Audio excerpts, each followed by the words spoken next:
Praise the Lord everyone. मैं भी last week 4-5 दिन पहले फास्टिंग प्रेयर में थी। तो उस पूरा दिन मुझे प्रभु की आत्मा ने, होली स्पिरिट ने कन्विक्ट किया। पूरा दिन मुझे ये इस कन्विक्शन में रखा कि मुझे आपके साथ ये अपनी टेस्टिमनी शेयर करनी चाहिए। ये बहुत पुरानी बात है। इसको करीबन 13-14 ईयर्स हो चुके हैं।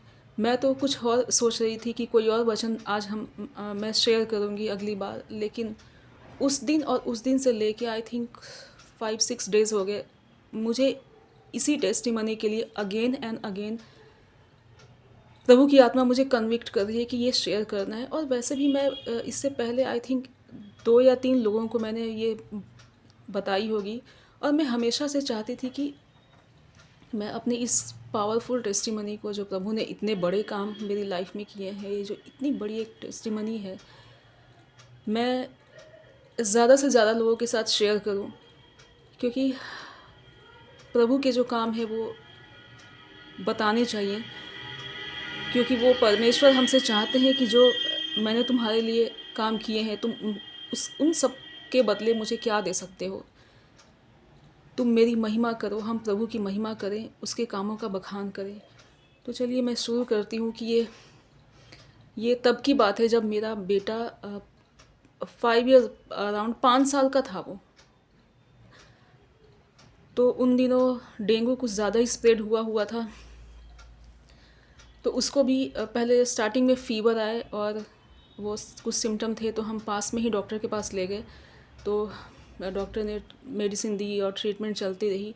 2-3 दिन तक तो ठीक ठाक सा ही था, लेकिन थर्ड डे होते होते उसकी कंडीशन बहुत ख़राब हो गई। वो शाम का टाइम था, मेडिसिन्स भी काम नहीं कर रही थी, उसकी एपिटाइट बिल्कुल ख़त्म हो गई थी, वीक हो गया था वो। और शाम होते होते उसको दोपहर बाद से इनफैक्ट वो वॉमिटिंग और काइंड ऑफ अनकॉन्शियस जैसा कुछ हो रहा था। तो पास में ही डॉक्टर की क्लिनिक है, वो अच्छे डॉक्टर हैं, बट उन्होंने बोला कि अब आप इसको किसी हॉस्पिटल में लेके जाइए, किसी बड़े हॉस्पिटल में। और एम्स और सफदरजंग तो उन्होंने बोला कि as far as I know कि वो बहुत फुल हैं, तो वहाँ बेड मुश्किल है मिलना, तो आप कोई और हॉस्पिटल देख लीजिए और इमीडिएटली इसको आप एडमिट कराएं।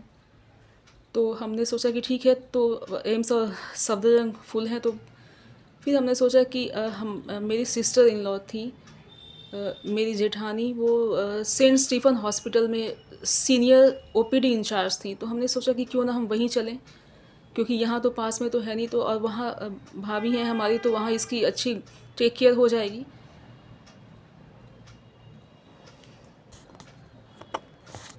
तो हमने उसको लिया और शाम को ही हम निकल गए। मेरे हस्बैंड ड्राइव कर रहे थे और मैं अपने बेटे को लेके कार की पीछे वाली सीट पे बैठी थी।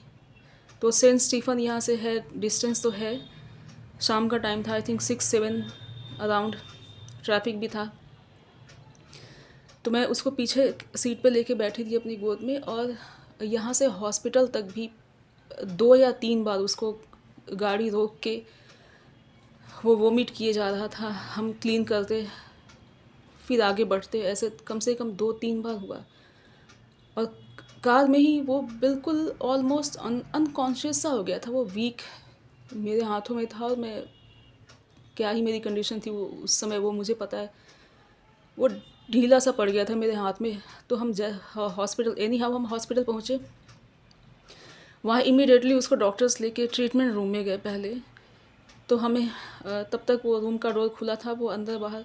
तो आई थिंक पहले 3 जो डॉक्टर थे, वो 3 आपस में डिस्कस कर रहे हैं और उसको देखे। तब मेरा बेटा जो था वो बहुत राउंड एंड प्लम्पी था, 5 साल का था, गोल मटोल सा। उसकी हाथों पे उसके वीन्स भी नहीं दिखते थे। तो वो अनकॉन्शियस था, 1-2 दिन से उसने ठीक से खाया पिया नहीं था, और जो भी था फ्लूइड उसकी बॉडी से सारा वॉमिटिंग से वो बाहर निकल रहा था। तो डॉक्टर्स ने पहले कई 5-10 मिनट तो उसको वोमिट, अनकॉन्शियस, और वो जो डॉक्टर्स के एक्सप्रेशन थे मैं कभी भूल नहीं सकती।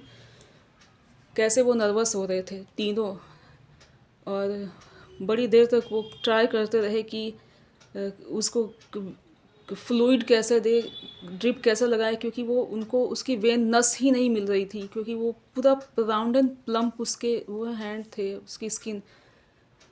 फिर उन्होंने एक सीनियर डॉक्टर को बुलाए, वो डॉक्टर आए सीनियर, तो मुझे अभी भी याद है, उन्होंने हल्का सा डोर बंद किया और उनको बोला कि तुम लोग ही ऐसे नर्वस होगे, ऐसे घबराओगे तो वो बाहर जो बैठे हैं उनको, उनका क्या होगा, वो क्या सोचेंगे। फिर उन्होंने, हाथ में अभी भी ड्रिप नहीं लग पाई थी उसके, तो उसके पैरों से, उसके पैर में उन्होंने पैरों से ड्रिप लगाया उसको। वहाँ थोड़ी देर उस ट्रीटमेंट रूम में उसको, क्योंकि उसकी कंडीशन बहुत थी, उसको वार्ड में लेके जा नहीं सकते थे, पैरों में उसके ड्रिप लगाया। और थोड़ी देर उसको, जब ड्रिप लगी, जब उसका वो ट्रीटमेंट हुआ, फिर उसको वार्ड में शिफ्ट किया गया। फिर हम वहाँ गए, फिर एक ब्लड टेस्ट हुआ, और जो उनकी रूटीन, जो उनका अपनी फॉर्मेलिटी होती है, उन्होंने वो सब सारे टेस्ट लिए। फिर नेक्स्ट डे का प्रोसीजर होता है कि 10 या 10:30 अराउंड डॉक्टर्स के राउंड होते हैं हॉस्पिटल्स में, तो वो जो भी रिपोर्ट्स आती हैं वो लेके आते हैं, वो दिखाते हैं, या जो मेडिसिन रेफ़र करनी होती है, उनको प्रेस्क्राइब करनी होती है, वो सब बताते हैं। तो अगले दिन रिपोर्ट लेके आए उसकी, ब्लड, उसके प्लेटलेट्स काउंट, हाँ ये तो मैंने बताया नहीं, कि जब हम अपने पास के क्लिनिक में, जब ट्रीटमेंट, जब लास्ट डे, उसने third day I think, doctor ने बोला कि इसकी प्लेटलेट्स बहुत ज़्यादा गिर चुकी हैं, डाउन हो चुकी हैं, तो आप इमीडिएटली इसको हॉस्पिटल लेके जाओ। इसीलिए हम गए थे। तो जब वहाँ सेंट स्टीफन हॉस्पिटल में जब फर्स्ट डे की रिपोर्ट आई, ब्लड रिपोर्ट, तो उसमें भी प्लेटलेट्स काउंट तो उसके एज इट इज़ सेम थे। ठीक है, एक दिन निकल गया, मैं प्रेयर में थी, उसके पास बैठे थे सब ठीक है। सेकेंड डे, उस दिन टेस्ट ब्लड लिया उसका, सेकेंड डे फिर रिपोर्ट आई, as it is, no improvement, platelets count बिल्कुल सेम थे first day and second day, और बच्चा अनकॉन्शियस, वीक पड़ा हुआ था। सेकेंड डे उन्होंने ब्लड लिया, थर्ड डे फिर रिपोर्ट आनी थी वो, और वो जो थर्ड डे था, आई थिंक 13-14 ईयर्स, 15 साल 14 साल हो गए हैं, अभी वो 19 साल का है मेरा बेटा, by the grace of God. वो दिन आज भी ऐसे मेरी आंखों के सामने और मेरे माइंड में बिल्कुल फ्रेश, वो सिचुएशन, वो टाइम मुझसे कभी नहीं भूलेगा, कभी भूला नहीं जाता, प्रभु ने जो काम किया था। तो थर्ड डे था, मैं उसके पास ही बैठी थी, बेड के पास, मैंने कहा ठीक है देखते हैं।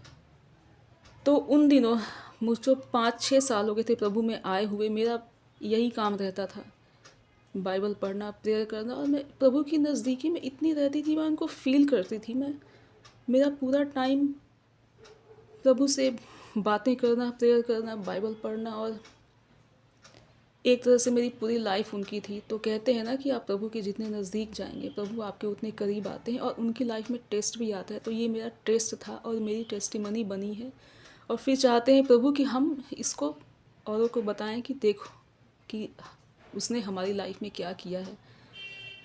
तो 10:30 अराउंड का टाइम था, मैं उसके पास बैठी थी बेड पे, और मैंने, क्योंकि मैं पूरी बाइबल पढ़ चुकी थी, मैं प्रभु के वचनों पे इतना ट्रस्ट था, उसके इतने महान अद्भुत काम हमने तब के टाइम में और अभी भी अपने समय में हम सब देखते आते थे। तो मुझे पता था, मुझे विश्वास तो था मेरा, प्रभु को भी पता था, उसने तो हमें बनाया है, तो वो उसको तो सारी सब पता होता है कि अंदर बाहर उसने ही बनाया हमें, हमारी सोल को, हमारे माइंड को।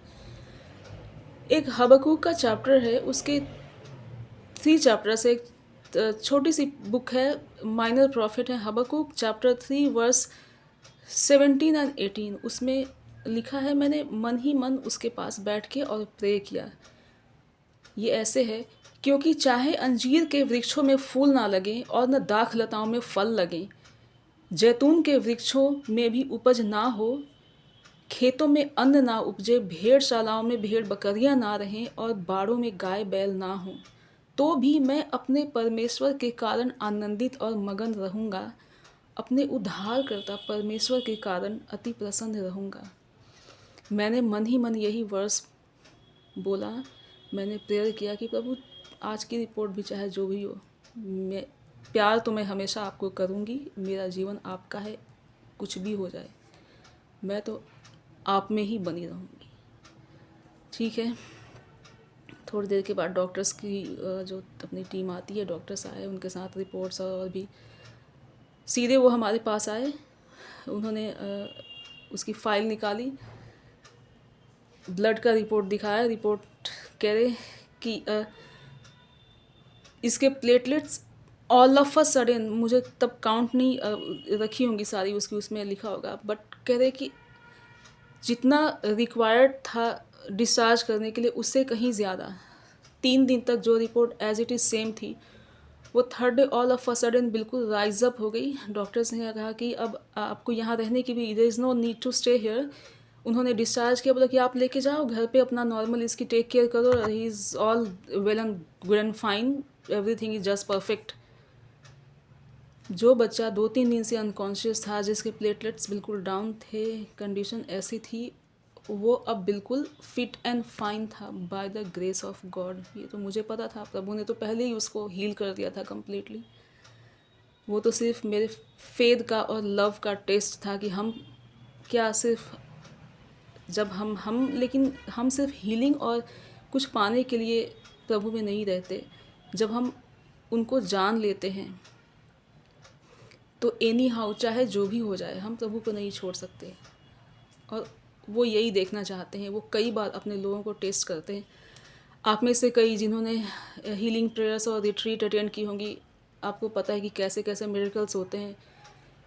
प्रभु कितनी बड़ी बड़ी बीमारियों से, कैंसर और पता नहीं क्या कुछ, लेप्रोसी, बहुत ऐसे एड्स, ऐसी डिजीज़ेस जिनका कि कोई मेडिकल साइंस में है ना, डॉक्टर्स बोल देते हैं कि इस तो हम तो कुछ कर नहीं सकते, ट्रीटमेंट नहीं होता। ऐसी ऐसी बीमारियाँ हील हुई हैं, तो ये हम जानते हैं। लेकिन वो दिन था जो मैंने अपनी लाइफ में अब तक की सबसे बड़ी टेस्टिमनी देखी थी, और प्रभु के प्रेम को मैंने महसूस किया था कि प्रभु अपने लोगों को कभी नहीं छोड़ता, वो हमेशा साथ है। और इससे बड़ी स्ट्रेंथनिंग और इससे बड़ी खुशी की बात मैं कहूँ, और अचीवमेंट और कुछ हो ही नहीं सकता कि वो परमेश्वर जिसने सब कुछ बनाया है वो हमारे साथ है, वो हमारा ख्याल रखता है। और तो और हमें किसका डर, हमें क्या चाहिए, है ना लाइफ में, और कौन सी सिक्योरिटी हमें चाहिए। तो ये था जो मैं आप सबके साथ शेयर करना चाहती थी। इन वचनों को सुनने के कारण प्रभु आप सबको आशीष दे। God bless you.